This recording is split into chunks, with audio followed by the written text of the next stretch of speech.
दोस्त, अगर आप भी कोटा जाके अपनी किसी परीक्षा की तैयारी करना चाहते हैं, तो ये सच्ची कहानी सुन के ही जाएं।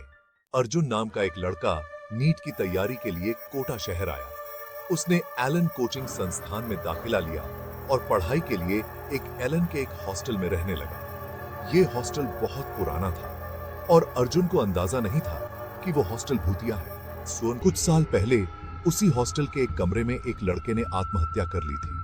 उसके बाद से उस कमरे को बंद कर दिया गया था। लोगों का कहना था कि उस लड़के की आत्मा आज भी वहां भटकती है। पर किस्मत से अर्जुन को उसी कमरे में रहने के लिए दे दिया गया, क्योंकि हॉस्टल का मालिक इस बात को छुपा गया था।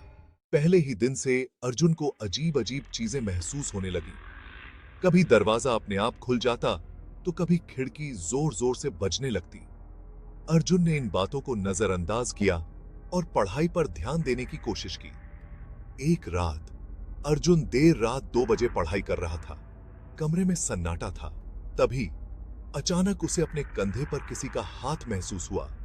अर्जुन चौंक कर पीछे मुड़ा, लेकिन वहां कोई नहीं था। डरते हुए उसने सोचा कि शायद उसका वहम हो। तभी कमरे में धीमी धीमी आवाज गूंजने लगी, तुम यहां से चले जाओ वरना मारे जाओगे।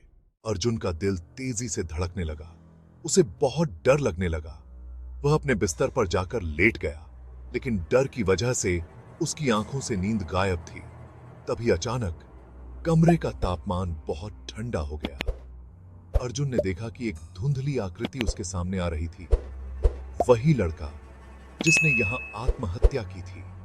उसकी आत्मा धीरे धीरे अर्जुन के पास आने लगी और अचानक उसके शरीर के अंदर समा गई। अर्जुन की आंखें सूनी हो गईं। उसके हाथ अपने आप चलने लगे। उसने कमरे में पड़ी रस्सी उठाई और उसे पंखे से बांध दिया, बिना किसी विरोध के, जैसे कोई उसे नियंत्रित कर रहा हो। उसने उसी तरह से फांसी लगा ली जैसे उस लड़के ने किया था।